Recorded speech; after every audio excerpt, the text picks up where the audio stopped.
Hello, World Wide Web. I'm Dr. Shado, the internet personality with the best hair. And much like his career, the summer of Sylvester Stallone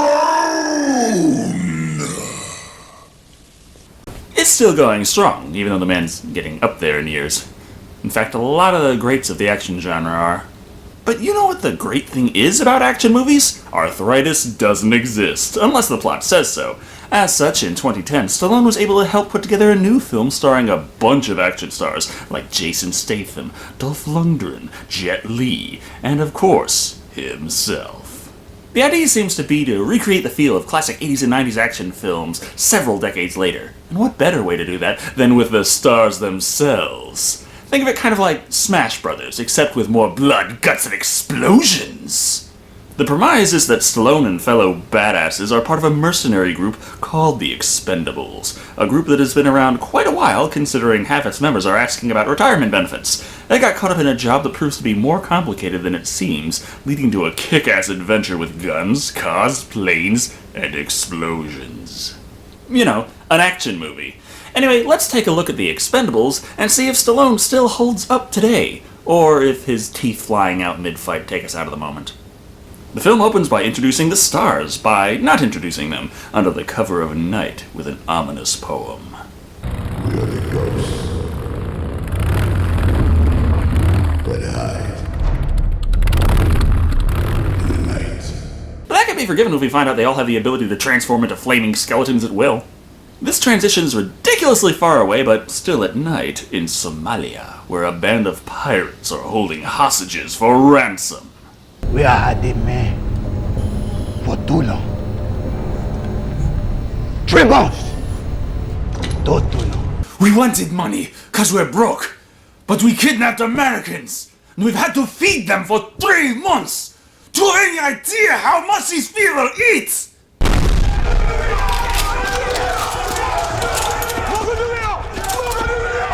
Oh, wait. Are we suddenly watching a Predator movie? No, it's just the fact that Hollywood forgot how the fuck lasers work. No bother, they talk over the exchange. How much in there? 3. You're too late. We want $5 million. And that was just to break even! Do you realize how much these fuckers eat? This would bring us to the big introduction of our group of protagonists, including Stallone as Barney Ross, Jason Statham as Lee Christmas, and Jet Li as Yin Yang. And no, that's not the cheesiest name in this movie. Not by a long shot. Gunnar Jensen, played by Dolph Lundgren, is a bit on the crazy side and wants to introduce some new negotiating tactics. With CGI blood low quality enough to remind me of Borderlands. Or maybe that's just because I've been playing so damn much Borderlands. And no bother, this upgrades Gunnar to my favorite character for now, as he kicks off the first shootout. And gives me no regrets for that Predator reference. If anything, it was prophetic. We also see they have with them Terry Crews as Hail Caesar. Told you Yin Yang wasn't the worst. And Randy Couture as Toll Road. Seriously. Anyway, the heart of the conflict of the scene is actually a discussion about physics and relativity. You should take the 2 on the way, not the fast anymore. Anything faster is light. Like, get original. Bullets go faster than blades. Yeah, but bad guys always seem to forget to shoot when the hero has a melee weapon.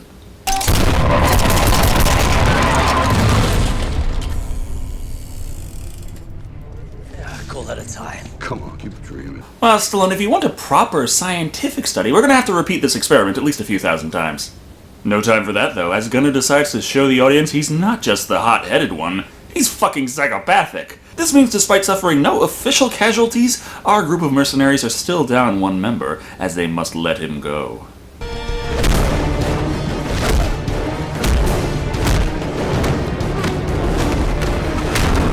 Well, how civilized were you expecting it to be? Not polite enough. Let him go, Gunner. How you doing, Barney? Pretty good. Never mind. Talking it over, Gunnar calms down and lets Jet Li go, and the group flies him back home before kicking him out of their club. Not that things are going so great for the other guys, such as Christmas, who returns to his girlfriend's home to meet up with her, and her boyfriend. Who's he? He's a friend. To be fair, he was gone over a month. Life goes on, you know. Naturally, he's very upset that someone was actually able to balance work and a relationship with this woman, and he escapes into the night. Over to the Expendables HQ tattoo parlor garage bar place, which appears to be run by Mickey Rourke playing Tool, a merc from their group who has already retired from the adventuring life. Well, I got 3 pieces of work. 2 a walk in the park, and 1 to hell and back. Considering the cameras, we should probably go for the latter. Give the audience the money's worth, you know? To get the job, Stallone heads off to meet the contact in a church by the name of... Might as well just call me Mr. Church. Bruce fucking Willis. It's just a short cameo appearance, but holy fuck, who the hell else is gonna drop in?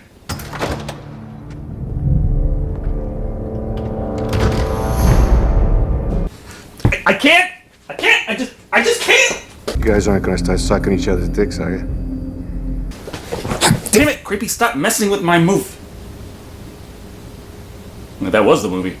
Willis explains the plot, along with Schwarzenegger butting in to show his worldly knowledge, that there is an island nation in the Gulf which has been overthrown by General Garza.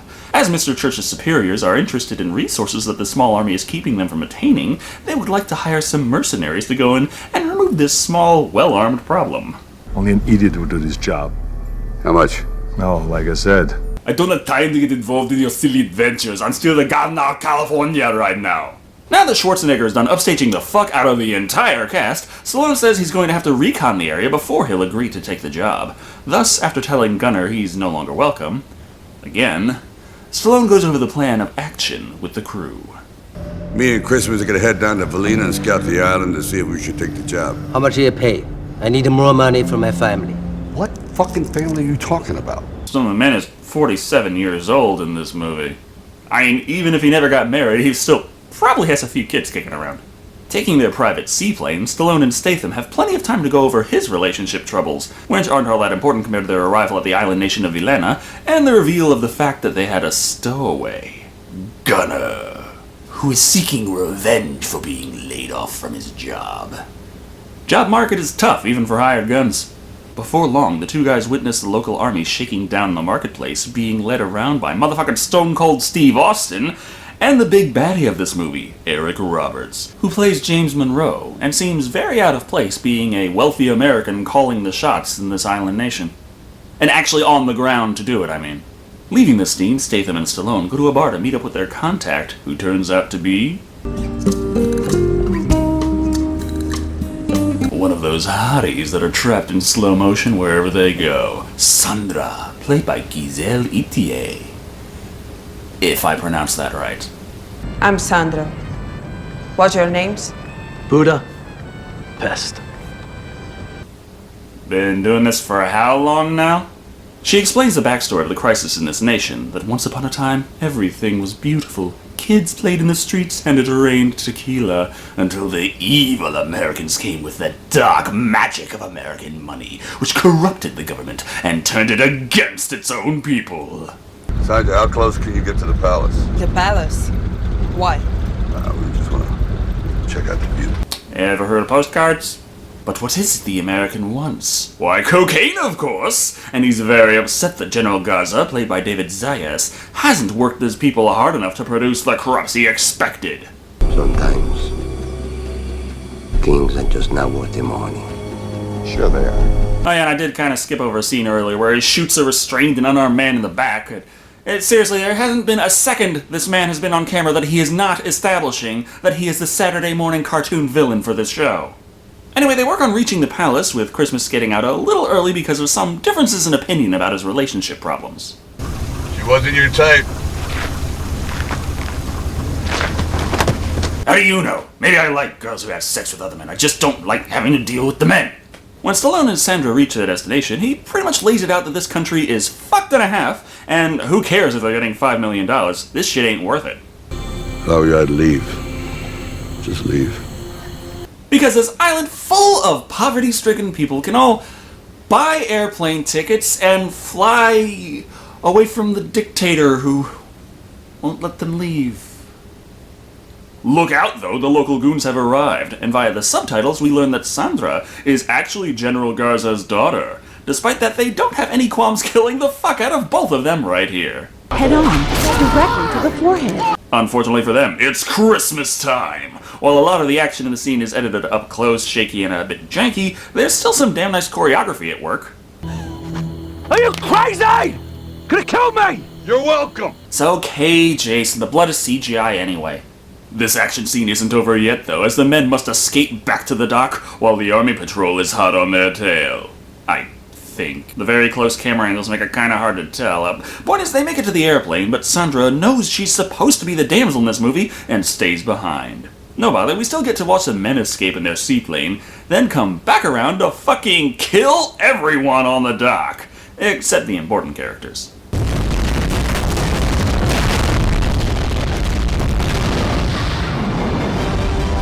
Though the flames should have followed the gas trail into the air. I mean, flying the airplane, they still would have outran it, but it's interesting that the fire just stops. Obviously, having dodged the explosion himself, Monroe is pissed, and has already figured out that the General's daughter must be the loose end that's brought the attention of gun-wielding maniacs to their little island project, and she must be dealt with. Now, how the hell could he have known that they were hired to come down here? Nice bird. Oh, well, I guess that does explain that. Yep, Gunner, the drugged-up ex-Expendable, decides to move on in life by selling out his old colleagues to the bad guys in this movie. Back at Tool's garage, however, Stallone has figured out that their mission is a lot more convoluted than they originally thought. Mr. Church must have been part of the CIA, which means that Garza is just a means to get to Monroe. Being American and rich, he must be ex-CIA, turning on the agency for the sweet, sweet drug money. But there's another twist. And they're back in business. And we're taking out. Nobody's gonna miss us. It's still 5 million. We'd never live to spend it. I'm telling Church the deal's off. Turns out the CIA are assholes. I think they never actually show the guys in the CIA doing anything to suggest that they would actually do this, but Stallone thinks that they'd kill him for completing the job, so that's good enough. So they don't go on their grand adventure. Don't worry about that meaning that there's no more action scenes, though, as Statham returns to find his ex-girlfriend has been beaten. So your options are to call the police, call an ambulance, or... I guess you could...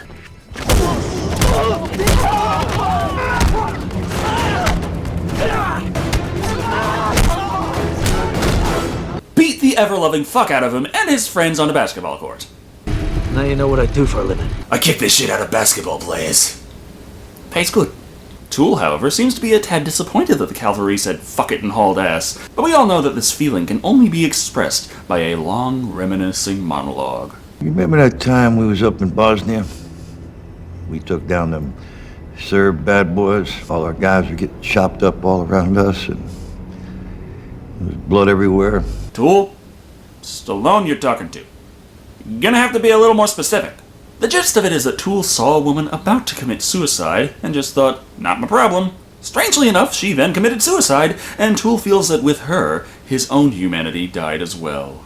Which would mean that he still had it when he decided, fuck it, and that her dying and him losing it now makes him feel like that was a bad decision. So I think humanity is overrated. But hey, it's not like Sandra has been captured, beaten, and tortured.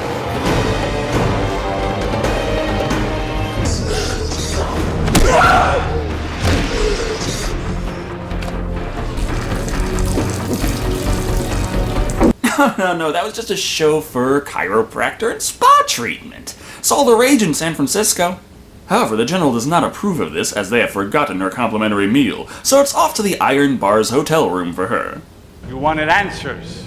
Not like that! She's not fucking psychic, and is it really this hard to figure out that the Americans want you dead? Really?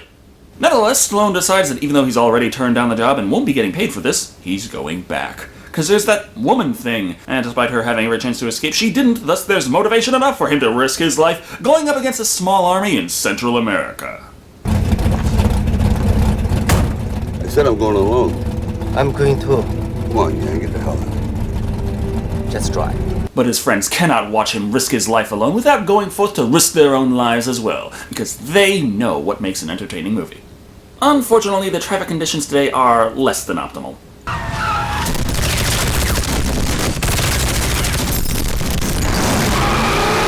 It still beats taking the bus.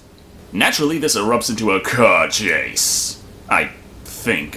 This is the scene where the action direction hurts the most, in my opinion. Everything is shot so close in and shaky, it's really fucking hard to even figure out what in the hell is going on in the first place. But it seems that Gunnar has returned to the States to take the Expendables down. A job's a job, I suppose. The chase takes them all the way into a factory, where the comparatively small Jet Li squares off in melee combat with 6'5" Dolph Lundgren. Wait, he plans to defeat him with the power of support beams?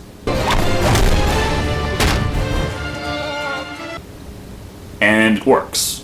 For a little while, until Gunnar gets the upper hand and is about to kill Yin Yang. Hello, Karma!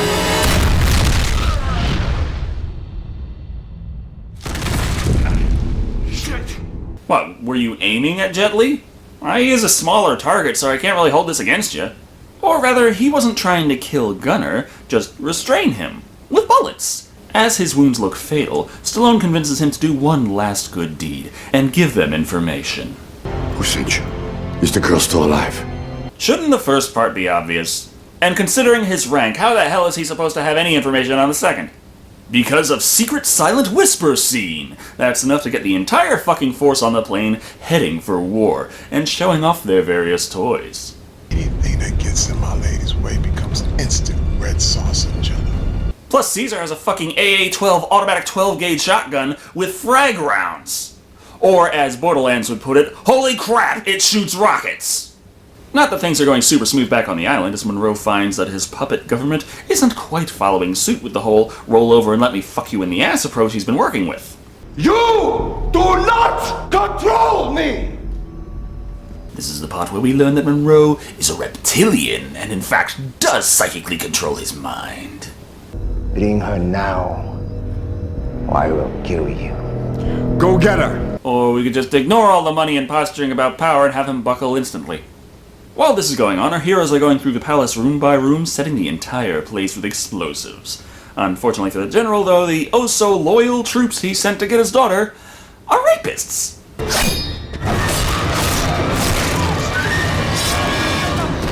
Am I the only one wondering here how the hell he got that knife so sharp? Well, it means he saves the girl, and they can run off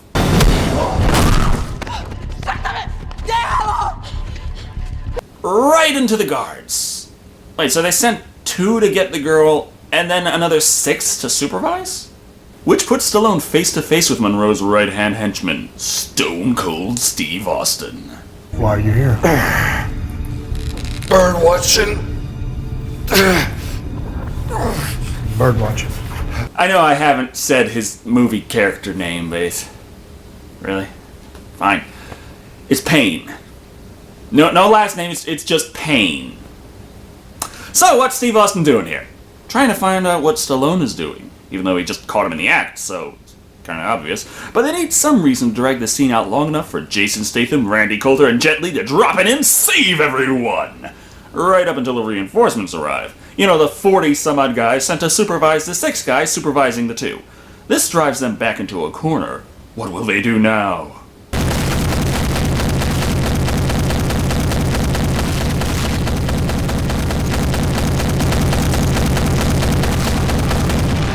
Remember this shit at Christmas! Okay, hands down, he's my favorite character. Unfortunately, Austin re-kidnapped the girl, and our heroes can't exactly walk out of the front door right now. Quite especially considering the riveting speech the general is giving at the moment. Los invasores americanos quieren matar a este país. Okay, so let me get this straight. First you get the money, then you get the power, then you get the nationalistic xenophobic paranoia.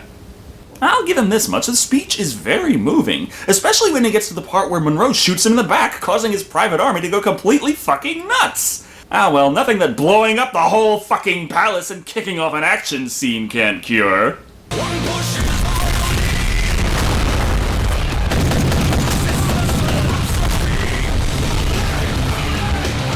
And holy fuck is this scene fucking awesome. As much as I can complain about the janky camera work in earlier scenes, in this it's pretty spot on. Plus the choreography, the pyrotechnics, this is hands down the best scene in the whole fucking movie, and one of the goddamn best action sequences I've seen.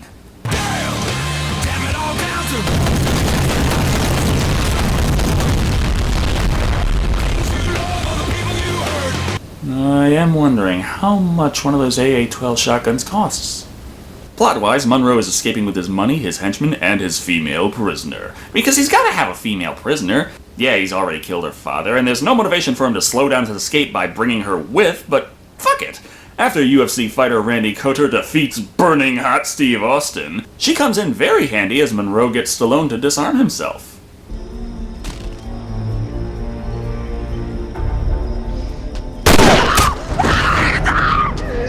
I was wondering why no other bad guy ever tried that. Seems to work. But damn that plot armor, Stallone is still alive. That means Monroe can do the villain rant anyway, revealing that he really didn't have any motivation to kidnap Sandra. We're both dead inside. So why the hell did you come after me? I came for her. Call it a tie. Yeah, I guess so. So he would have been better off if he just left her behind. Or killed her like he tried to while her father was still alive. Now, for being a mastermind, he's really short-sighted and stupid. This brings our story to a close, with Sandra still alive, the army calming down after our heroes killed 80% of them, and Gunner still alive. Whatever doesn't kill you, it makes you stronger, brother. Therapy. What's she saying? It's dry therapy. So this speed junkie homicidal maniac is a friend and on the team again. Okay, stranger things have happened, I suppose. Anyway, that was The Expendables. And it's decent. Does it change the way we think about movies? Does it ask the big questions and dig deep into the human psyche? Fuck no, but that's obviously not what they were going for, so is it possible to hold that against them? According to some critics, yes. I have no idea how the hell someone can complain that The Expendables deserves a low score for being a testosterone-injected explosion fest with cheesy characters and cheesy dialogue. No shit, that's the genre. And in that sense, The Expendables does a damn good job representing it. No, it doesn't fully harken back to the golden age of action movies, but it makes up for that in other ways. Namely, the ridiculously awesome cast with decades of experience giving a hell of a performance. Yeah, they're getting too old for this shit, but that doesn't mean it wasn't awesome to have Stallone, Schwarzenegger, and Bruce fucking Willis bouncing lines off each other. The problems I have with this movie is with the cinematography. The choice of color palette, for instance, is really fucking dark. Not Requiem bad, mind you, but it was more challenging than it should have been to watch this movie in a room with the light on. I don't know how it's going to look spliced in with my on-the-couch commentary yet, but I apologize in advance, I'm sure it didn't help.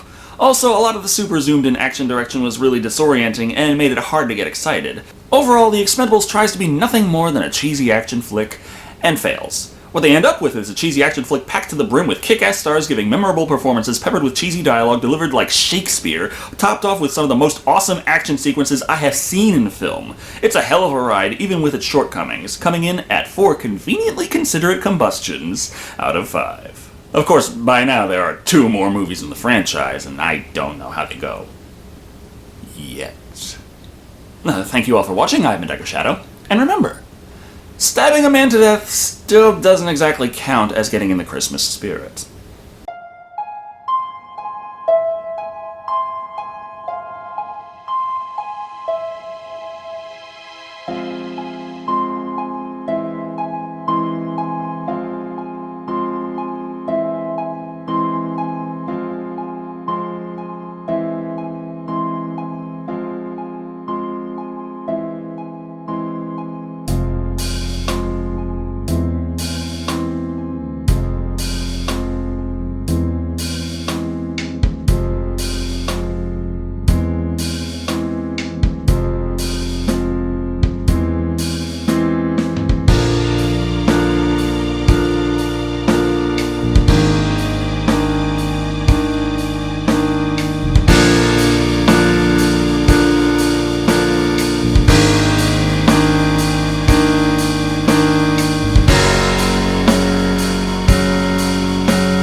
You guys aren't gonna start sucking each other's dicks, are you? Head on, apply directly to the forehead. Head on, apply directly to the forehead. Head on, apply directly to the forehead.